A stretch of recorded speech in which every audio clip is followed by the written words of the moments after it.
Whole Story Quest Audiobooks presents A Very Vintage Christmas by Tennant, narrated by Bronwen Price. 1. Harvey. An old film, and a ridiculous story, some might say. But boy, was it good. Something about it spoke to Dodie in a way few modern films ever had.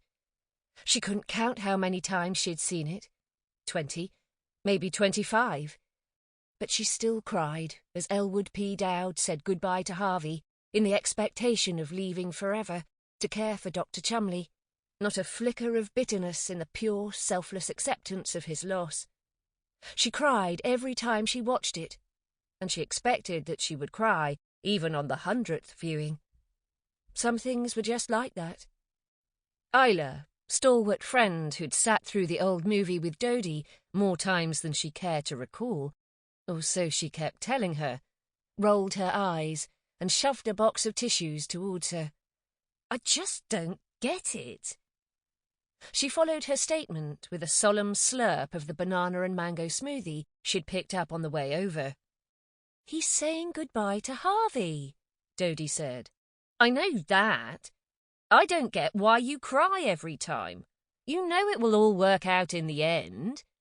Because at this moment, Elwood doesn't know it will work out, so he's sad, but he doesn't make a fuss. It reminds us that life is loss, and Elwood accepts this with a quiet dignity. It reminds us that nothing lasts forever. This bloody film does. It's nearly finished. It's trite nonsense. An invisible rabbit? 6 feet tall? The bloke's a nutter.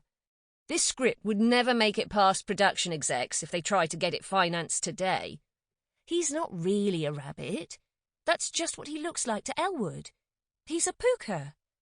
Pukas appear to people in different forms, and he's real because the doctor can see him too. That's why Harvey has agreed to help the doctor find his inner peace. Dodie wiped the sleeve of an oversized sweatshirt across her eyes and reached for her cooling tea from the TV table. That's what Harvey does. He helps outsiders come to terms with their outsideriness.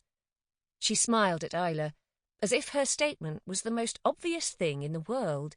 But then it would be to her, who had spent her 28 years on the earth feeling like an outsider in one way or another.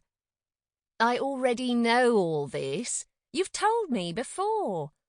I'll tell you what, I wouldn't have come over if I'd known you were going to put..." Sample complete.